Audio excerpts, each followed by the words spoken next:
Guys, good morning. Sharing ko lang sa inyo po yung aming pinaglulutuan ng pagkain dito sa Jobalusk kitchen. Ayan po. Ang laki. Tingnan nyo naman po yung loob niya. Ang laki ng white. Ayan. So, ang isang ganito po, lumalabas ng mga around 2 to 300 katao. Yan. Ang gulay niyan para sa pagkain, ano po siya, rice for the biryani.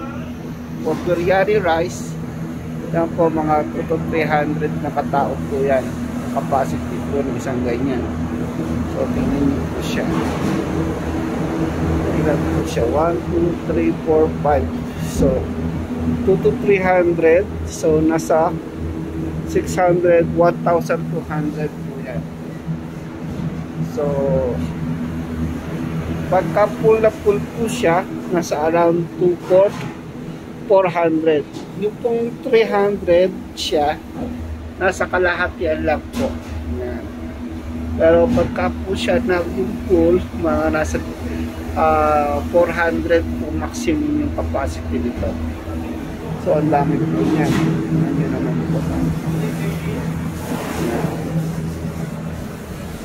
For biryani lang po yun, ha. So tingnan nyo po yung rice namin na naka-ready na si. Wow. Asian rice po siya. So tingnan po natin po ready.